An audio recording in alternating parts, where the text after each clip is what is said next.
is I cried every single day. It was so hard. I went through this school. Internally, I was like saying, are they learning it quicker than I am? Do they have like this natural talent? I moved myself from Oregon to Chicago. I quit my job. There were no other alternatives. I graduated from that program. I bought a one-way ticket to Austin, Texas. Spent 2 weeks emailing and begging people to meet up with me, and then I got a job that way.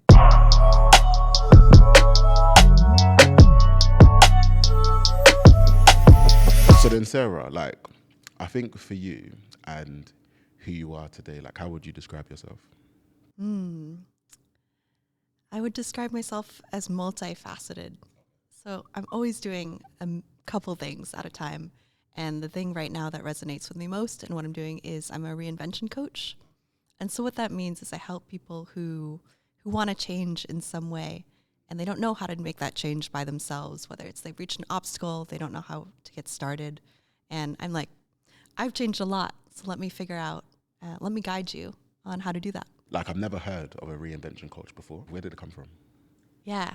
So I was thinking about the word invention, and I was just thinking about how whimsical it is and how you think about kids and their imagination and how we have this ability to play and like create stories about anything we want to be when we grow up. And I was thinking about the reintroduction of that for ourselves, like the ability to get back in touch with not just like invention and imagination, but like getting back in touch with it, reinventing.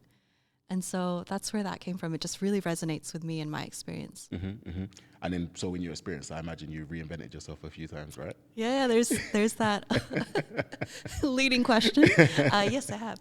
Yeah. So would you like me to tell you about that? Please do. Yeah, I can do that. So the biggest thing that I've done is I was an English major at uni. The professor told me, like, you're good at English, you're good at writing. I was like, great, I like compliments a lot, I'm going to do that. I wasn't really thinking about the future. And I did that for a while. I traveled the world and did some writing, interviewing people. And then I realized I wanted to have some like tangible skills, something hard. So I decided to pursue software engineering, and then I did like a complete 180, and I went to engineering for, I believe it's been 8 years now.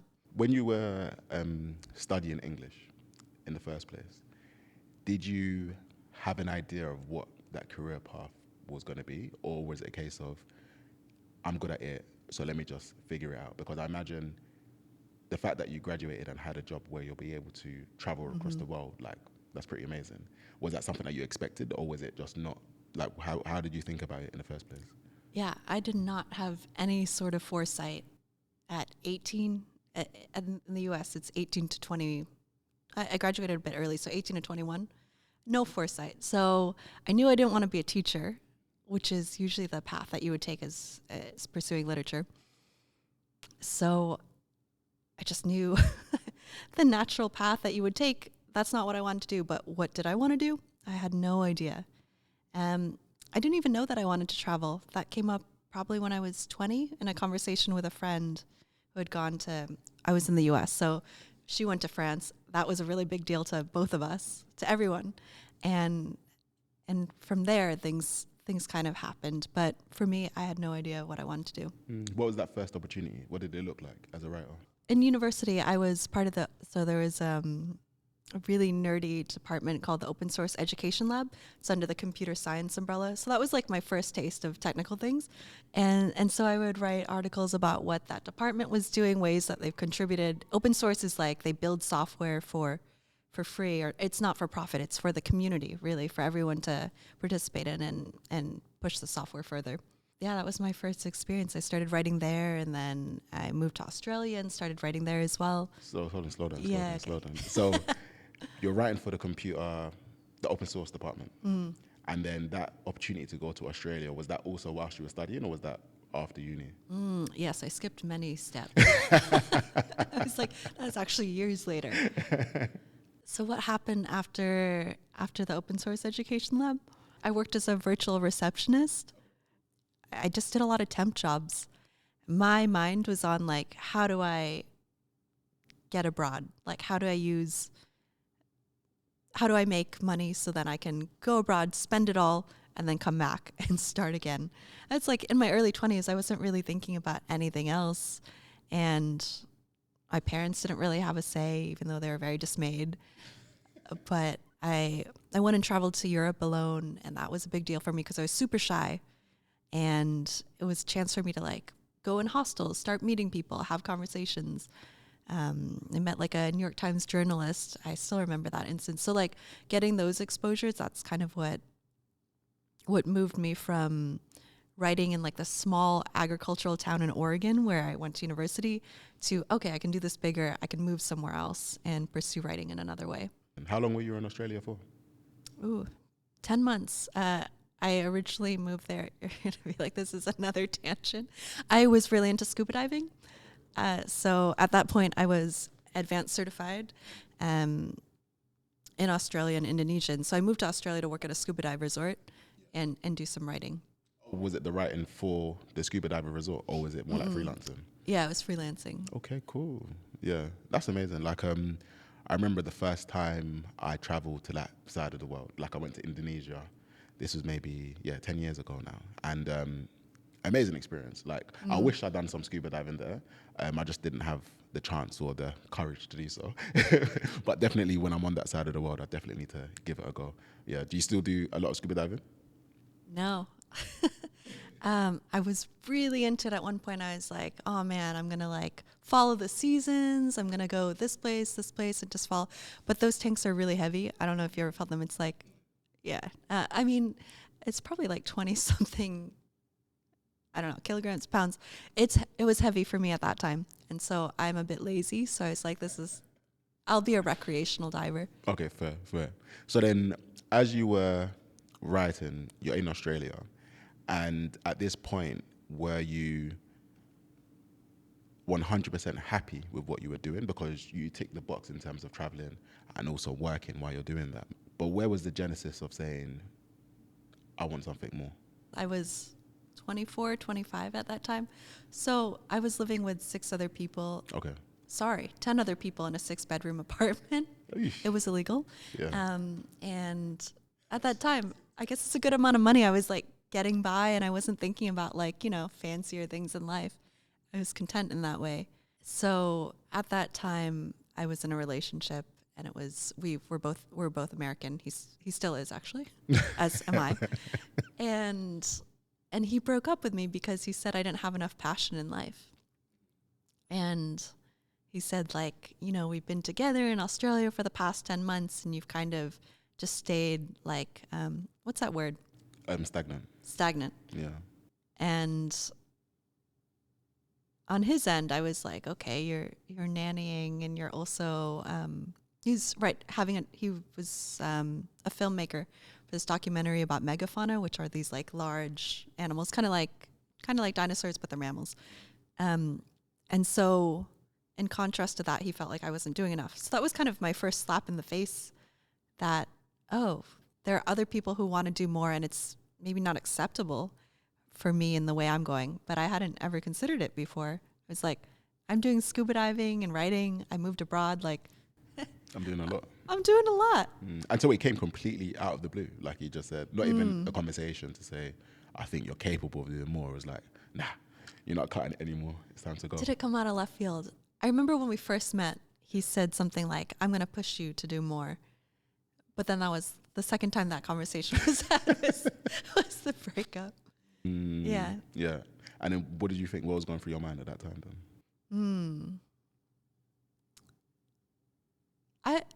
I think he was right. Like at that time, I didn't have a side hustle or a thing that I was like driven by or interested in. And I think about like the contrast between now and then. And I think he gave me a kick in the butt for that. And I think there's some validity. There's also some points where I was like, I'll leave those. And then after that, I left and went scuba diving in Indonesia with some roommates and left. Oh, just like that? Yeah, a week later. Yeah. So it's a good thing. No, I mean, it's a good thing. Like, tell the audience. But as in, especially after 10 months, you've traveled, you've like ticked those boxes that you wanted to do. And then for someone to say, nah, you're still not doing enough. Yeah. It's a lot, I can only imagine that type of feeling. especially when you know you've already put yourself out there and you've taken yourself out of your comfort zone, like anything. But then coming back home, what was that like? Was that a bit of a disappointment? Did you expect to stay in Australia for a much longer period of time? No, the visa was for 12 months. So Okay, cool. at the most, it would have been 2 more months. Mm-hmm. So I went home, regrouped. I was working in insurance, which between writing and insurance, those were like my 2 stable jobs and the things that I knew. I went back to Oregon, and then I was at a fork in the road. I was like, okay, I got into school to be a marriage and family therapist, or another route, which was to go to school for computer programming. How did we get to a therapist? How did that come into your equation? Have you met me? I would just say I have a real interest in getting to know people, asking questions, like a curiosity about them. And I feel like it's always been my like secret dream in the back of my head to be a therapist, but travel is also another thing. So ultimately I decided computer programming to learn hard skills to prove that like anyone could do it. Because before I used to think it was like people who are strong in mathematics, super brainy, mainly men. And then I was like, well, let me try it and see if I can do it. So out of stubbornness, I decided to pursue that instead. So he's like, let me give myself another challenge. Yeah. Yeah. And was it easy? Was it as easy as you expected, or was it quite challenging? No. I cried every single day. Oh, I have a joke about this. And I don't know if it's funny, but I keep saying it anyway. Yeah. Is that, you know, like how Picasso had the blue period? No. Okay. Well, he had something called the blue period, but I don't think it has anything to do with being sad or anything. It's just like, maybe he painted in blue. I should really look this up. But I call it my blue period, like crying and coding. As I cried every single day. Okay, maybe like every other day. It was so hard. And I think the idea of, I went through this school with a bunch of other people and being compared to them, or not like outwardly, but like internally, I was like saying, are they learning it quicker than I am? Do they have like this natural talent?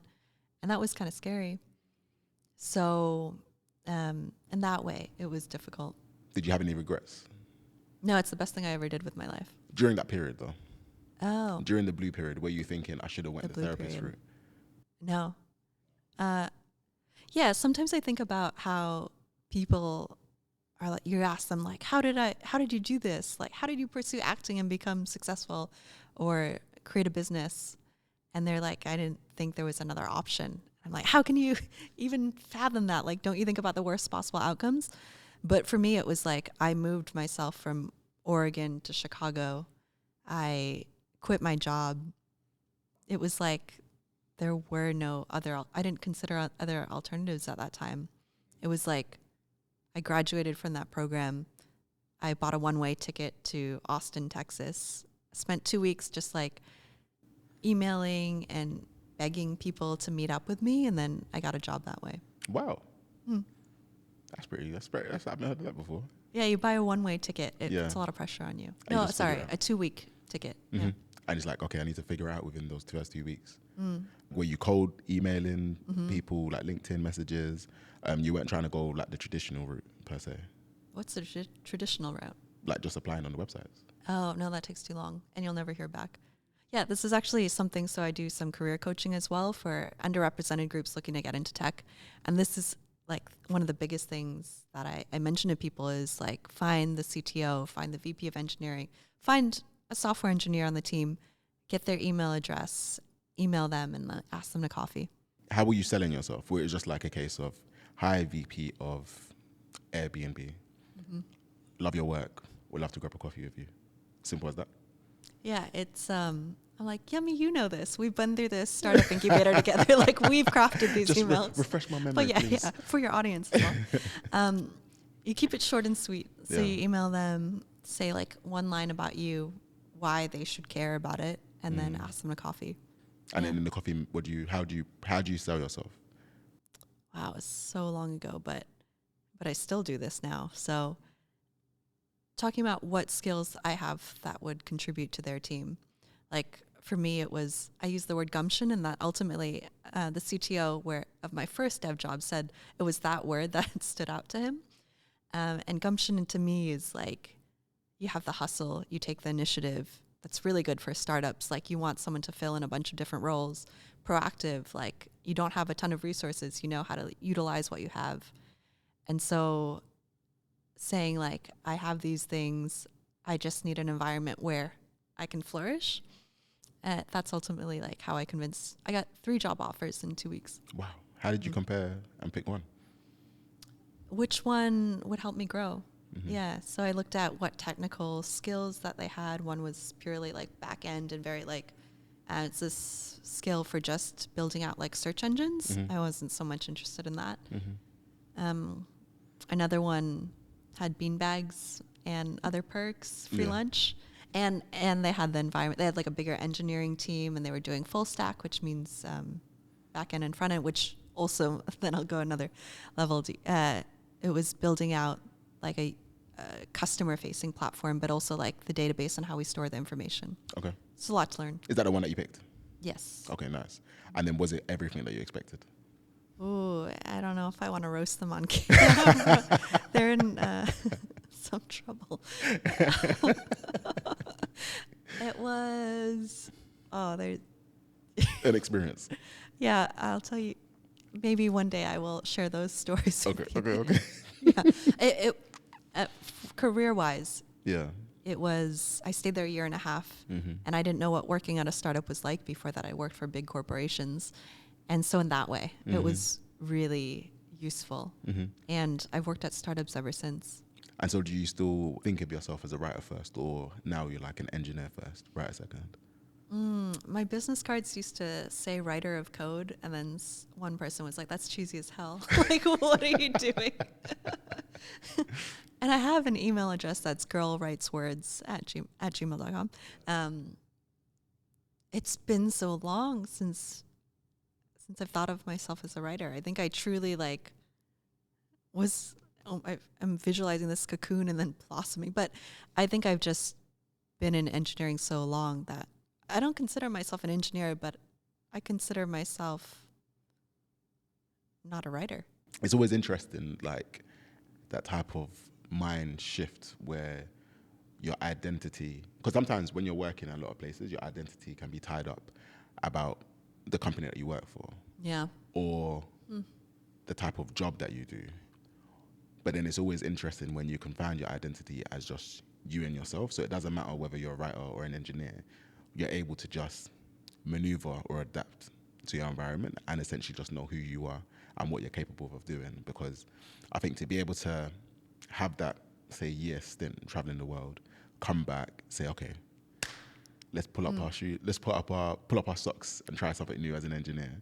It takes a lot of guts, you know, and then to do the 2 weeks and then everything just playing out in the way that you want it to play out. Something that resonated with me that you said is like having the bravery to go after these things or like taking those 2 weeks. Like, first, I don't think it's, well, I do think it's brave when I hear it from other people, but something that I experienced like growing up is the word liminal. Like I've always existed between two places. Yeah, okay, it's this idea of like limbo. Okay, yeah. You're not exactly in one place. You kind of have like 2 feet. You always have 2 feet, but 1 foot in one place, 1 foot in the other. And as someone that, my dad's Singaporean and my mom's from Hawaii, and then they met like in the US. And then growing up in a place where there wasn't a lot of diversity, specifically like with people who looked like me. And so, and then going into engineering, and my first job, I was like the only woman of a team of 13 engineers. I've always existed in places where I was the only one or I was just different. And so I think that I have comfort with the discomfort. And so being able to go into more unknowns is almost like more familiar to me because I've always been doing it. So in that way, it doesn't feel brave. It just feels like that's what I'm used to. That's what I know. I mean, it's still quite brave because as humans, I think we always like to seek comfort. And we find comfort in things that we're familiar with. And like having to start again from scratch, go into a place where there's no one like you, no one speaks or understands like where you're coming from. It's always going to be quite challenging. So there is still that bravery to keep on doing it like again and again and again. And I think being able to leave the US, come to the UK, start again. Like this is what, your second, third time you came to the UK? Third time, I think. Third or time. fourth. Yeah, so it's a lot, right? We're back. So I think, it just speaks volumes of like that type of character where you're just willing to just put yourself out there and just try new things. Yeah, so I think that's pretty cool. Thank you. Nice to hear it back. Yeah, it's fine. It's fine. It's fine. Yeah, more compliments. So I noticed that when you were an engineer, you also started quite a few projects. Mm-hmm. Would you like me to go into detail Yeah. about each one, or just like list them off? Yeah, list them off. Okay. Because I've got a list of them. Sure. One was called Not Another Sad Lamp, and that's the one I'm proudest of. That was an installation I did for the Manchester International Festival. It was an art tech installation, and that really, like, I think by default I'm a creative person more than someone who's what we stereotypically think of as an engineer, just like by the book. So this was an installation where I took tweets from the festival, did sentiment analysis on it, which is a way for the computer to analyze the motion of words, and then using a smart lamp that would change colors. I would change the color of like this lamp, and it would basically, when someone would tweet something, it would change the room. It would like fill the room with what they're saying, the motion of what they're saying.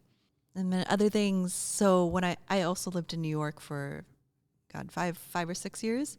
And by the circumstance of this, and this happens in London as well, is that people can be very surface level when they have interactions, shallow interactions, especially when they're getting to know someone for the first time or they're just in a rush.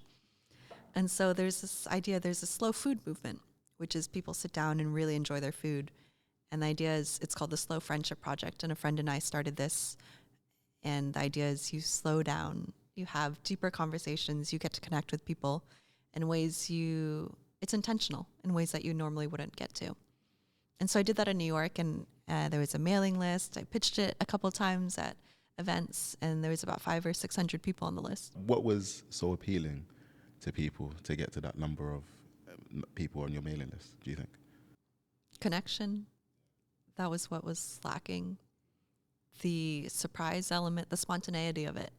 So what it was people would come, they wouldn't know who the participants were, and it was sharing a meal together, and then there'd be facilitated conversation that I would run, and it would be, there's a couple things like that come with connection, which is having vulnerability in a conversation, feeling safe enough to be able to express yourself and say something that you maybe wouldn't normally say, especially on the street, like seeing someone and saying hi and talking about the weather. And then the other thing is people reciprocating that and saying not only like, I hear you and like this experience that you went through was hard, or like how wonderful was that, but also being like, I've been through something, like let me share that with you. And that forms connection, like being able to have both people want to open up. And then through those like supper clubs, did you meet or come into contact with people that had a similar experience, such as yourself, where they wanted to have like a 180-degree change in what they were doing? Oh, that's interesting. There are people where I look back now and I'm like, oh, wow, they completely changed. There was someone who I remember, she showed up, and I believe she worked in insurance as well. And now she moved to Italy, and she was pursuing like some cooking course, and now she specializes in, I think she specializes in wine, and she teaches other people, and she moved back to the States after that. But it wasn't something we initially talked about. And that project didn't center around reinvention so much as just like, here we are in the present, connecting. Maybe I'll combine the two.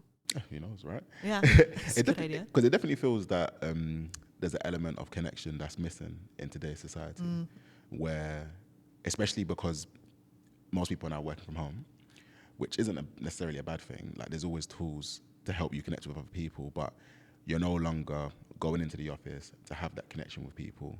Even with family, like most of the time, people used to live very close to their parents, but now you live quite far from your parents. So doing something as simple as changing something on their phone, a setting on their phone, for example, you can't do that as easily as you'd want to do. Knowing your neighbors, the name of your neighbors, like how many people can say that they know the name of their neighbors? Yeah. And like now with everything becoming more digitized, easy, like it can feel like you have more connections than ever, but those deep, meaningful connections, those meaningful conversations, those meaningful friendships, I feel now they're becoming maybe far and few in between. And it's no coincidence why there's a rise in things such as, say, depression, loneliness, substance abuse, things where you can escape to an element, right? So I do wonder, like, what's the future of community and what can be done to kind of help people connect more, you know? Yeah, I think to what you said, this aspect of numbing, like people are finding ways to not check in with themselves, or there's a void, but they're not necessarily aware of like how to fill it. I think the future of community. Is that what you're asking? I mean, you can keep going. You can ask that if you want to. You said these were going to be easy questions. Did not prep for this question. Just let it flow. There's no prep involved. I'm trying to think about the ways for myself and how I seek out community. And recently, it's been more around ways I want to further myself. And maybe it's around common interests, but it's not just like gathering for the sake of gathering or like having someone there. It's like almost in a way that you elevate each other. So, for example, recently I met up with a group of friends and we talked about having an accountability group. And it includes you. I don't know if I should explain that part. It's fine. And I found that really uplifting because it was a way of, we're having conversations about things like our hopes and dreams, really, like the things that we want to achieve. Like even now it makes me feel excited. And like having a commonality that we're like moving in the same direction towards, and we can share things. I find that to be more binding than just like, hey, we are going to meet for a meal, and there's no real like common thread there. So it's like there has to be that kind of purpose element towards Purpose. it. Yeah. I wonder, because with the projects that you started, like the side projects, as I said, I have a list. So there's like the side project friendships. And so that's when people are coming together, bring yourself, potluck dish, and your side project idea. Decisions, helping people figure out what they want to do using JavaScript. Breath of sound. So that one is using code to create a musical performance from the audience. Artificial brain opera. So again, using brain-computer interfaces and text analysis to expose our vulnerability and inner selves. And then Not a Sad Light as well, which again is using that sentiment analysis to understand what the feelings between those tweets are and how it experiences. I feel there's a common thread between all of those projects. What would you say that common thread is? Yeah, it was helpful for you to read them back to me because I didn't realize it until now. And it's kind of like this tension between tech and then in-person connection or just being vulnerable and figuring out how we can harmoniously have those two together, or how we can use technology as an aid to build connection. That brain-computer interface one. So that one was measuring brain waves. This was part of, I worked with ThoughtWorks, which is a consultancy, over the summer, and it was measuring brain waves. And there are two different types of brain waves that was like more active, and then the other one was more passive. And then comparing it to what people are actually saying. And so the premise there was like, which one is more authentic, or like does it always align like what people say versus what they're thinking, and asking people like emotionally evocative questions and seeing like their comfort level in doing that. What was the answer that you found? Well, in this case it was an art performance, so it wasn't so much like testing it with people, so I can only speculate, but the idea was that it wouldn't matter. People are always thinking different things in their head. Yeah. People have like, Well, they say intelligence is being able to have two opposing thoughts in your head at the same time. Really? Yeah, I read That's that today. intelligence? Apparently so. Huh. Like two opposing ideas. Yeah. Because I think, especially now, like the way the world has become so polarized, people believe that one way is right and everything else is wrong. Sure. But in reality, the truth is somewhere in between. Mm-hmm. Not in all cases, but in most Yeah. cases, like that's the situation it is. But I definitely feel like that bridge between tech and people using tech for good, not just for money or for harm, is quite key. And it's interesting how you've been able to weave that kind of feeling in between all of them. Do you know where that came from, like that desire? Is it something that you experienced as you became into tech, or is it just like innate, would you say? I'm a really nosy person in that I'll meet someone and I just want to know everything about them. I want to know why they made the choices they made, what their family's like, what they're doing now, like what they cry about. I've asked that on first dates. Been like, when's the last time you cried? And it goes over well like 50% of the time. So I think it's always been human first. I almost feel like I'm one conversation away from connecting with someone. And technology has just been the opportunity that I've gotten to build things that connect people, or that somehow that bring people together. It's kind of the means to it. It never has been technology for technology's sake. Like I can think of engineers that are super interested in like building the most efficient system. I mean, yeah, like my closest friends. And they think about programming languages and the architecture of it. And that's never been me. It's been like, let's think about the product and the means of like how it will be used. Mm-hmm, mm-hmm, mm-hmm. And then is that a common theme with other engineers or your family?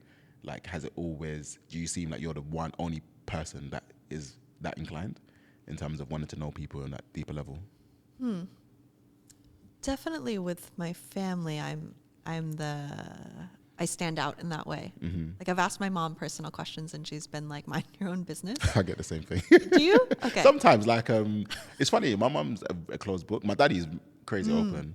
My mum is like, you have to ask. Yeah, It's like you have to try and pull it out. She's in a good mood. You might get like one more sentence. Literally Yeah. like that. I wonder where that comes from as well.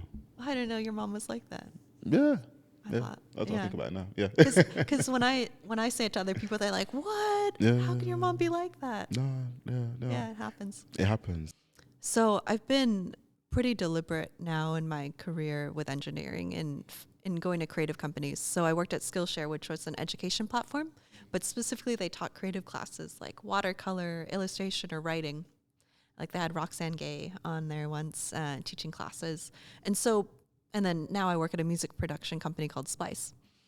And so there are a lot of DJs. And so by that, like all of the engineers have their own creative projects. They're more like artistically minded, multifaceted. And so that I'm like, oh, okay, I'm with the people that are like me. Yeah.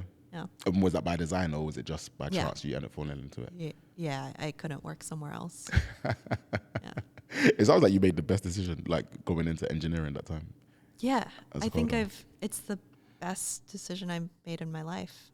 Like, I think it's taught me confidence in doing something. Like right after I went to that coding school, I bought a car, and in the US, it's abnormal to drive manual. But I bought a car that was manual, and I was like, well, I don't know how to drive manual, but I'll learn. And so, yeah, after stalling out like a couple of times, like I figured it out. And that really taught me, like, you can learn anything. It's just a matter of doing it. What's the best investment that you've made as part of your learning? Other than the coding That. school. Other than the coding school. Other than the coding school. Yeah. I'd say learning to scuba dive. That was something, or I mean, I do hip hop dance classes now, but I don't know if I've acquired those skills yet. That's just like, it brings me joy because I'm so bad. We need to add some videos, clips to this podcast, Yeah. What is that? The like where you show in a movie where you show like all the clips. Highlight reel. Yeah. Or the preview. And not the highlights, but the bloopers. There'll be bloopers. Okay, fair enough. Yeah. I would say scuba diving, because that was a physical aspect that's very different from software engineering, and that was something I did on my own, and was just like, okay, I'm in Thailand with this one instructor, and I'm gonna learn how to do night diving and dive when it's like pitch black, and it was scary, but it was really fun. as now you call yourself the reinvention coach, is it because of how you are able to change your life? You feel like people might be missing out on something, and that's why you now become the reinvention coach? Or am I putting words in your mouth? You are putting words in my mouth. I think people are only missing out if they want something and they're not, for whatever reason, able to get it. Like something gets in their way, specifically themselves, then they're missing out. But some people are fine with where they are, and like I don't knock that, and I think that's fine too. Good. But for me, it was, what is my experience that's valuable to share with other people? What do other people come to me and ask about? A lot of the times it's helping people get into tech, or they're early in their careers in technology and they want to know how to move up and to get into more of a leadership level. Or I've gotten requests for people who just want to know how to move across the country. Move to another country. And I just think about the different ways I've reinvented myself. Like I've figured out ways to just rebuild time and time again, like make friends, build a community, figure out what hobbies I want to do, get a new house, like kind of reconstruct everything from something not as negative as the ashes, but like to start again. And so that comes naturally to me, and I want to help people who want to do that. Mm-hmm. So let's run a scenario. Yeah. So I'm gonna transplant you to Geneva, Switzerland. You got a new role there. What's the first thing you're doing? I have a job already? Yeah. No. Too easy. Okay. No job. No job. Yeah. What's the first thing that I'll do? Yeah. I think it's almost like Maslow's hierarchy of needs. You need your house, you need food. Later on is belonging. So the first thing that I would do is find housing, because when you get that out of the way, you don't have to worry about that. Mm-hmm. Are there specific hopefully parameters? I would have some savings. So like living by yourself or living with people? If I didn't have a job and I didn't have savings, it'd have to be as frugal as possible. Maybe it'd be a hostel. Actually, it'd probably be a shared hostel. Yeah. And then I would look at companies in what skill sets I have, email the heck out of them. Maybe I would show up at a couple doors, offer to meet them for coffee. Once that's out of the way, I would get on probably like all of the apps where you can meet people, like Meetup and Bumble and everything. And Are those your two favorite apps for that? Ooh. Right now it's Bumble BFF, which is Bumble. And then there's been different Slack groups. Like I've been actually looking at like London communities on Slack, and there's a couple. There's London and Tech. There's Are they useful? I feel like those Slacks just have loads of people just selling stuff.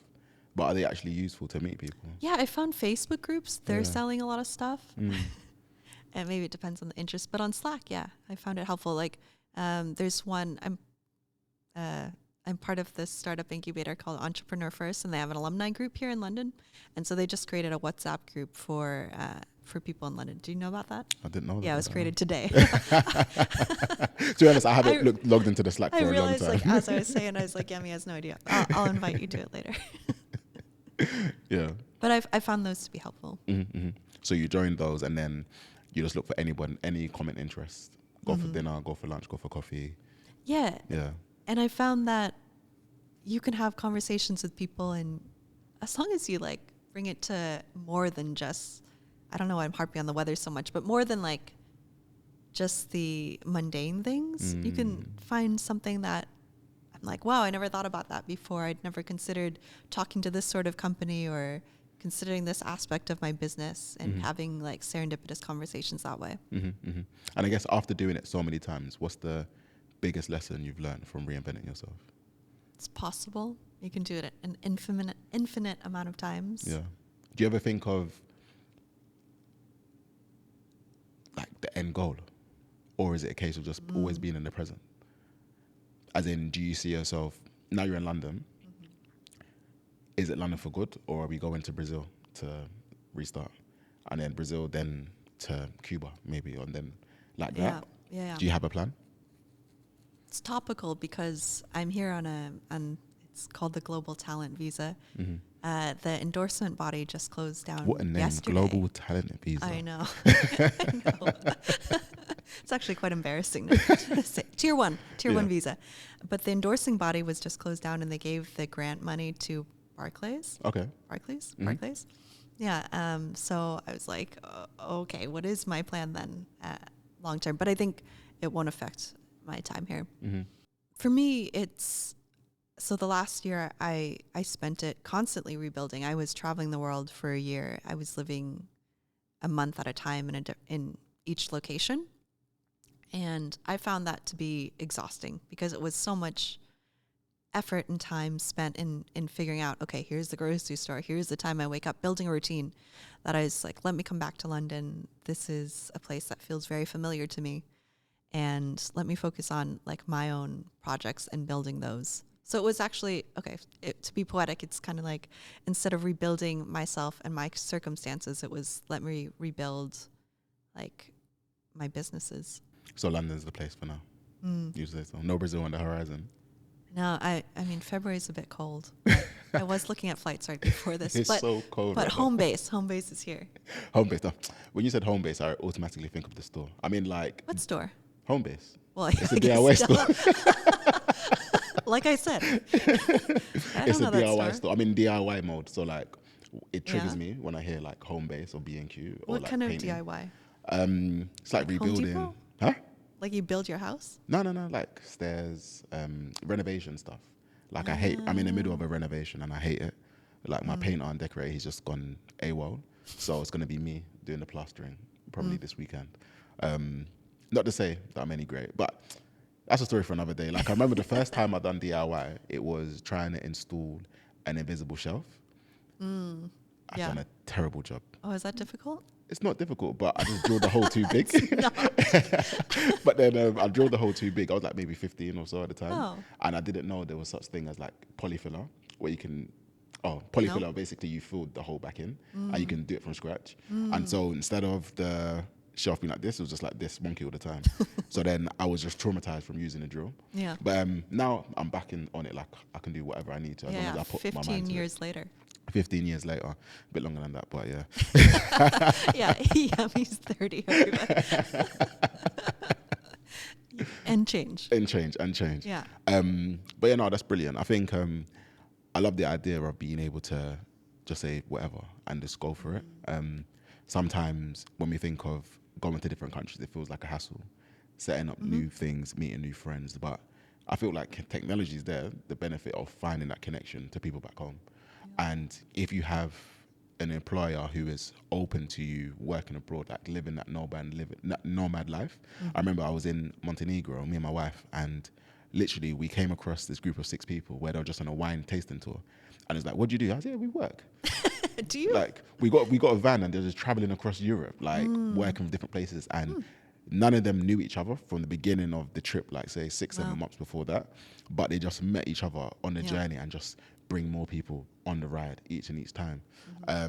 Even like, I know like places like Thailand, Vietnam, they have massive nomad communities there as well. It's always one thing that I want to do. Like I want to live abroad for a few years and just have that experience and just see how it goes, I'd say. Yeah. So rebuilding your house or, you can do both. I can do both. When you have the book and those steps, then I'll be ready to do my checklist. Yeah, I'll have a checklist. All right, awesome. Last question. If there was one book that changed your perspective on anything, what would it be? One book that changed my perspective. One book or one article or one talk or even one podcast. Or it could be a song. Or a song, yeah. I've given you loads of options now. I know, you're like, choose one. I think I'm going to go back in time to Roald Dahl. He's my favorite author. I know a bit controversial as well. I think he just wasn't, anyway, didn't make great comments. But his ability to imagine things that weren't just like our everyday real life. He was just so imaginative, and his books like The BFG and The Witches, his ability to like really get you engrossed in the world, in that environment, Charlie and the Chocolate Factory, and build those characters was eye-opening to me, and I aspire to that, to like create that kind of environment where people can feel like, wow, this imagination is real, it's tangible. Yeah. It's like the fact that every product, everything we see, started off in someone's brain as a thought or an idea, that blows me away as well, because the amount of work, hustle, determination that's needed just to start a company. But even when we're driving, the clothes that we wear, it all started off in someone's mind. And that's why I totally agree with you with the whole imagination thing. Coming from a finance background, I felt that my imagination, I don't want to say robbed, but it just wasn't there anymore until I started the EF process, and you come into contact with so many different people who have like a no fucks given attitude, especially when it comes to imagination. And I think being able to dream big, being able to exercise that creativity, because I think it's a muscle. I think everyone has it, but it's just up to you how you want to use it. Even reading books helped me like to start being more creative, as it were. So yeah, I hear that one as well. Yeah, I think you mentioned, the word purpose and how that's a big theme. I think it's also, when you're talking about that possibility, like the being willing to believe that it's possible. That's part of entrepreneurship. For sure. Any idea you want to pursue. Yeah, and I think that's what you're living every day. Living your purpose. Thank you, Yemi. All right, cool. Sarah, thank you so much. It's a pleasure.